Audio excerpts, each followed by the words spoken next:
Deputy's hand was on his sidearm before I even reached the second row of benches, and my daughter-in-law turned around in her seat just long enough to mouth the words, "Goodbye, old man."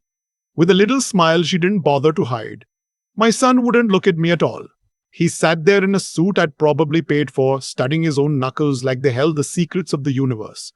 They thought this was a formality. They thought the hearing to declare me legally incompetent was already won. That the frail 73-year-old shuffling up the aisle of that Travis County courtroom was a signature away from being shipped off to a memory care facility while they divided up everything I'd spent half a century building. Then the judge looked up from her file. I watched the color leave her face the way water drains out of a cracked basin. Her reading glasses slid down her nose and she didn't push them back up. For a long moment, Judge Patterson just stared at me, and then her voice came out thin and unsteady, barely loud enough to carry. Counsel approach, now? She knew me. Of course she knew me. But my son didn't know that yet, and neither did the woman he married, and that was the whole point. If you're watching this, do me a favor and stay until the end. Because what my own boy and that wife of his were willing to do to me, and to something I loved more than I can put into words, is the kind of thing that makes you wonder whether blood means anything at all anymore. Hit that subscribe button and tell me down in the comments where you're listening from. It helps an old man feel a little less alone to know somebody out there is hearing the truth. Now let me take you back 3 weeks, to the morning all of this started, when I still believed my family was my family. I live on 12 acres outside Fredericksburg in the Texas Hill Country, on land my late wife Margaret and I bought back in 1981 with money we'd scraped together $1 at a time. We planted the live oaks ourselves. We dug the well. After Margaret passed 2 springs ago, pancreatic cancer, fast and merciless, that piece of ground became the only thing holding me upright. I had my mornings. I had my coffee on the porch watching the sun come up over the cedar breaks. And I had Duke, a 14-year-old chocolate Labrador who'd been Margaret's dog first and became mine by inheritance, the last warm living thing she ever touched. My son, the one who walked me into that courtroom, runs a commercial real estate outfit down in Austin. Or he ran one. I didn't know yet how badly things had gone for him. All I knew that first Tuesday morning was that he showed up unannounced with his wife, both of them dressed like they were going to a funeral, carrying a folder of papers and wearing expressions of deep, performative concern. "Dad," he said, sitting across from me at the kitchen table, "we need to talk about the property taxes. You missed the payment again." I didn't say anything right away. I just looked at the notice his wife slid across the table toward me, an official-looking delinquency letter from the county appraisal district. Red ink, threats of a lien. Here's the thing they didn't know about me. The thing I'd let them forget over the years because it was easier to be the gardening grandpa than to be what I'd actually been. For 31 years, I worked as a special agent for the Internal Revenue Service, Criminal Investigation Division. I spent my career building tax fraud and money laundering cases against people who are a great deal more dangerous and a great deal smarter than my son. I have a memory for numbers that has never once failed me. And I knew with the bone-deep certainty of a man who'd written the check himself that I had paid those property taxes in October. I remembered sitting at that very table, writing it out, $9,840 and some change, sealing the envelope, driving it to the post office on Main because I don't trust the mailbox. So that notice was a fake. A decent fake, but a fake. I didn't let it show on my face. I let my hand tremble a little. I let my eyes go soft and confused. "Did I?" I said. "I thought I paid that. Did I forget again?"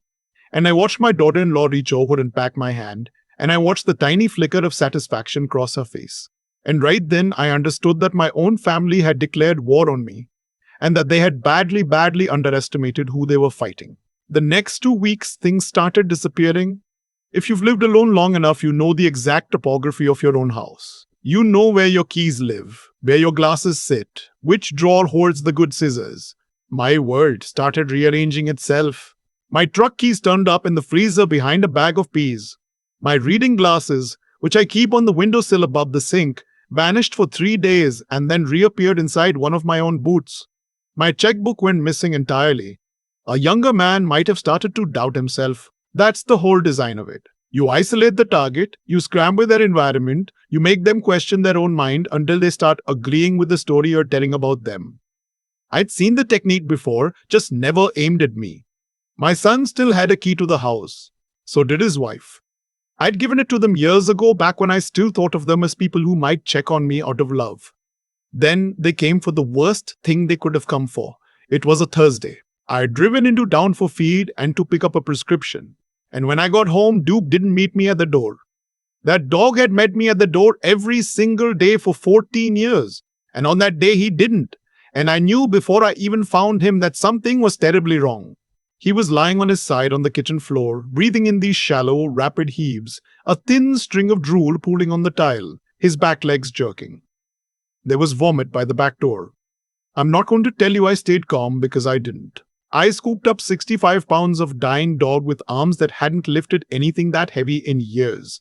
And I drove to the emergency vet in Kerrville with my hand on the horn the whole way, talking to him, telling him to hold on, that I had him, that I wasn't going to let him go the way I'd had to let Margaret go. The vet, a soft-spoken younger woman named Dr. Okafor, worked on him for 3 hours. When she finally came out to the waiting room, her face told me he was going to live before her mouth did, and I sat down hard in a plastic chair and put my head in my hands. Then she told me the rest. Duke had ethylene glycol in his system. Antifreeze. And not a puddle in the driveway accident either. The amount and the timing, she said carefully, were consistent with a deliberate dose mixed into food. A small amount.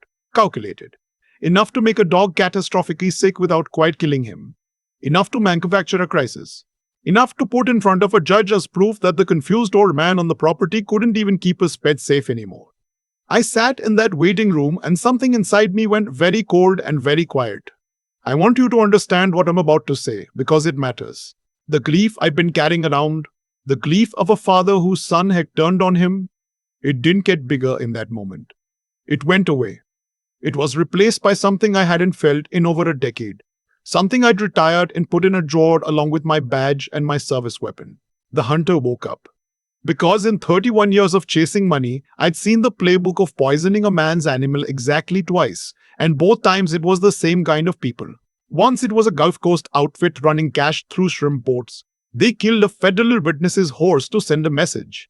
Whoever taught my son and his wife to do this, or whoever they were doing it for, was not operating at the level of a family squabble over a house. People don't poison a dog over 12 acres in the hill country. They poison a dog because the stakes are catastrophic and they are desperate. So the real question wasn't why are they doing this to me? The real question was, what are they so afraid of? I asked Dr. Doing, Okafor, to keep Duke for observation and to run a full toxicology screen, certified on her clinic's letterhead, dated and signed. I paid in cash. She looked at me for a moment like she understood there was more going on than a sick dog, and she didn't ask, and I was grateful for that. Then I drove home, and I did not act like a frightened old man anymore. I acted like the agent I used to be. I started where I always started a case, with the money. That night, I sat down at Margaret's old desk and I pulled every thread I could reach. I still had access to a couple of databases through a retired colleague who owed me more favors than he could ever repay. My son's company, the real estate firm in Austin, was a hollow shell. 3 of his developments had collapsed. He was personally on the hook for loans he had no way of servicing. He wasn't just broke. He was the kind of broke where men start making decisions that end with them in handcuffs. But here's where it got strange. Money was still flowing into his accounts. Real money. Steady, substantial deposits that didn't match anything his dead business should have been producing. The deposits came in through a non-profit, a charitable foundation, routed clean through a tax-exempt structure that anyone glancing at it would have assumed was legitimate. I pulled the incorporation documents. And when the registered name of that foundation finished loading on the screen, I had to put my hand flat on the desk to steady myself. The Margaret Hollis Foundation for Children's Literacy. My wife's name. My dead wife's name on a fraudulent shell. Margaret had been a schoolteacher for 34 years. She taught reading to children who'd been told they were too slow to learn it. She ran a summer literacy program out of our church for 2 decades, for free, out of her own pocket. Her name in this county meant patience and decency and a kind of stubborn love for kids the world had given up on. And my son had taken that name, taken his own mother's name, and bolted it onto a money laundering operation. Because that's what it was. I followed it the way I'd followed 100 of them. Dirty cash came into the foundation as anonymous donations. It got cleaned under the umbrella of charity and dispersed as grants to community projects that, when I pulled them apart, turned out to be empty LLCs that fed straight back into my son's failing developments And beyond them, into accounts I recognized the shape of immediately. Layered, offshore, professional. This wasn't my son's amateur work. He was a mule. Someone bigger was washing money through my dead wife's good name, and my boy had handed them the towel. And at the very bottom of the foundation's filing, listed as founding director, sole signatory, and primary beneficiary, was a name. Mine. They'd forged my signature. The mailing address of record was my 12 acres in Fredericksburg. The whole structure was built to collapse onto me. The plan wasn't only to declare me incompetent and take the land. The plan was that when the laundering operation eventually drew federal attention, and these things always do, the trail would lead to a senile old man living alone on a farm, a man already declared mentally unfit, a man who couldn't possibly defend himself or even understand the charges. I was the fall guy. They were going to let me die in a memory ward with my dead wife's name turned into a crime and my own name on the indictment. I sat in the dark for a long time after that. I'm not ashamed to tell you I cried. Once, for about a minute. Then I wiped my face and I got to work because tears don't build a case and I had a case to build. Over the next 11 days, I became a ghost in my own life. I let them keep playing their game. When my son came by, I was confused and grateful and small. I let his wife find my checkbook in the linen closet, where she'd hidden it, and discover it for me with that syrupy concern. I apologized for being a burden. I watched her eyes shine with how easy it was. And every word they said in my house, I recorded. I'd driven out to a security supply store in San Antonio, not the local place where everybody knows me, and I'd put in cameras, not the obvious kind. Pinhole lenses in a smoke detector, in the spine of a book on the shelf, in the birdhouse my granddaughter made that hangs by the back door. Some of you are probably wondering why a man who used to do this for a living didn't have cameras up the day his dog got poisoned. The answer is that I didn't want them. I wanted them to feel safe. A frightened man installs alarms. A patient man installs a trap and waits. The birdhouse camera was the one that mattered. 8 days in, it caught my son's wife in the side yard, in the grey light before dawn, crouched by Duke's outdoor water bowl with a small bottle in her gloved hand. She'd come back to finish what the first dose started. She poured something into the bowl, screwed the cap back on, and walked back to a car parked down by the gate with its lights off. I have her on video, full color, time-stamped, doing it. I had already swapped Duke's bowl out for a decoy and moved him inside permanently, so there was nothing in that water but evidence. I didn't go to the local sheriff. My case was federal, and it was bigger than anything a county could hold. And besides, I didn't yet know how high the rot went. Instead, I called a man I trained 20 years ago, a former agent named Hollis. No relation to the foundation, just a coincidence that made me bark out a bitter laugh when I dialed him, who now ran a private investigative firm out of Houston and was very, very good and very, very expensive and didn't ask questions I didn't want to answer. I gave him everything. The toxicology report, the video, the financial trails. He took it and he built it into something a court could not look away from. And then, 2 nights before the competency hearing, my son had so helpfully scheduled to take my freedom, the two of them came to dinner.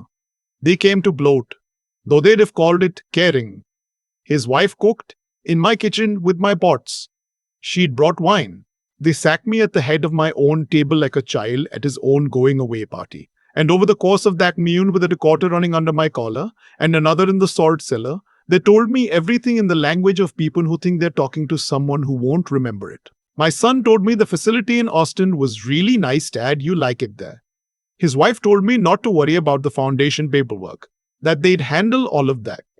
And when I asked, in my fumbling, fading grandpa voice, whether the dog could come with me, my son looked at his wife, and his wife looked at her wine, and my son said, Dad, the dog's pretty sick, we're going to have to make a decision about him. It's the kind thing. It's the kind thing. He sat at the table his mother and I built and told me they were going to put down the dog she loved, and he called it kindness. I smiled and nodded and told him he was a good son. I meant for it to sound senile. It came out as something else. Something he didn't catch, but I caught it. And so will you when I tell you what happened in that courtroom. They picked me up the next morning. I led them. I shuffled out to their car. I let his wife buckle my seatbelt for me, and I carried in an old briefcase that they assumed held my reading glasses and maybe my pills, 400 and some pages of the end of their lives.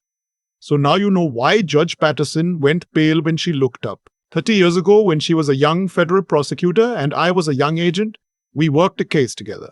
A tax fraud ring out of Houston that took us 2 years to break.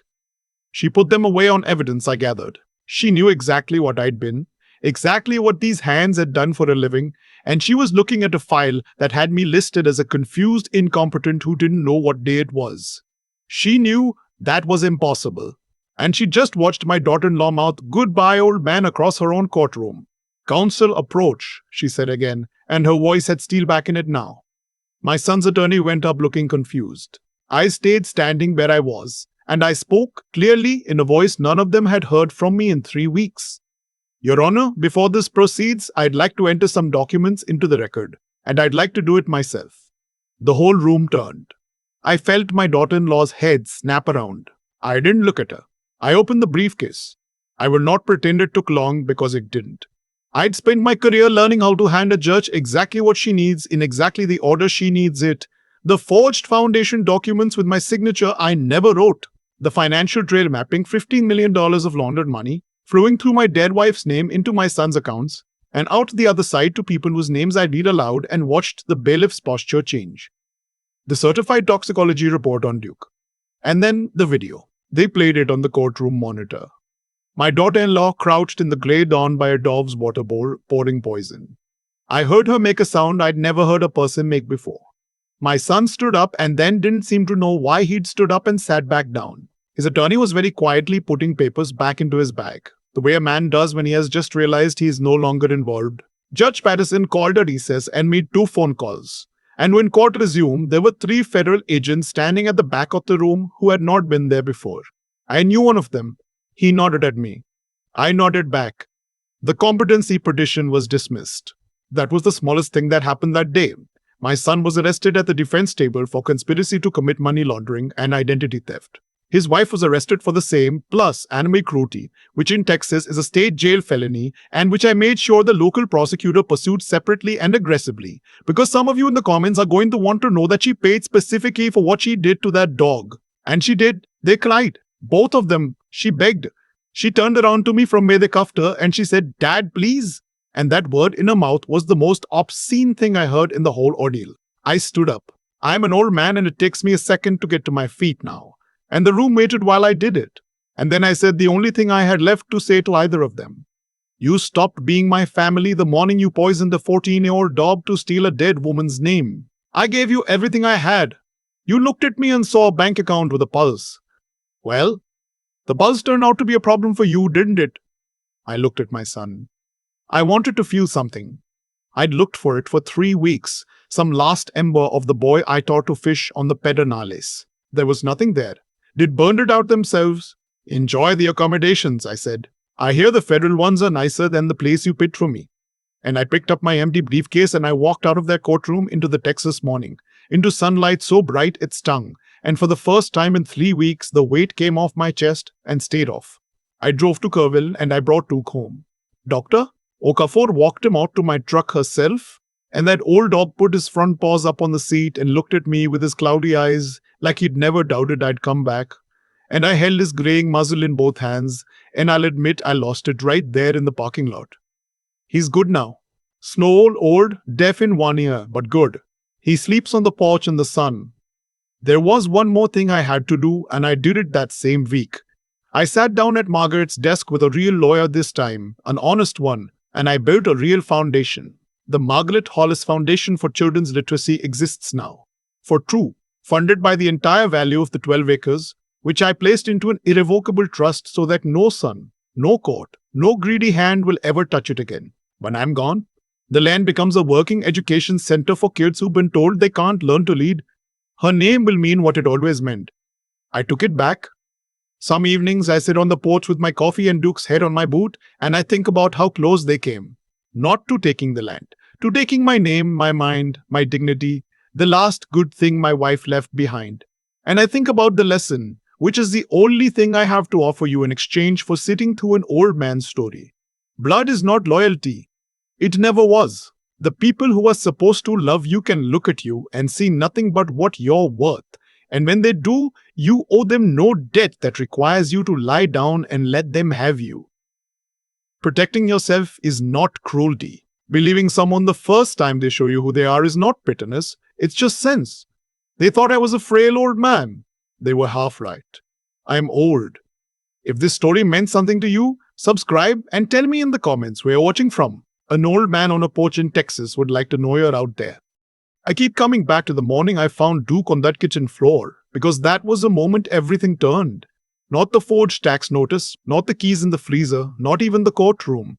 It was a dog dying slow on the tile that told me who my son and his wife had really become. Everything that happened to them after that, they built with their own hands. You don't poison a 14-year-old animal and forge a dead woman's name onto a crime and expect the world to keep handing you mercy. Cause and effect is the quietest law there is, and it never once sends a warning. They chose the poison. The poison chose their ending. What saved me wasn't luck, and it wasn't strength of arms. I'm 73. I can't lift much anymore and I get up slow. What saved me was that I refused to lie to myself about what I was seeing. Even when the person I was seeing was my own boy, there's a kind of clear-eyed honesty you have to be willing to live inside. The kind that lets you say out loud, this person I love is hurting me on purpose. Most people can't do it. They'd rather believe they're losing their minds than believe their child is capable of it. I understand that, but the truth doesn't get gentler because you look away from it.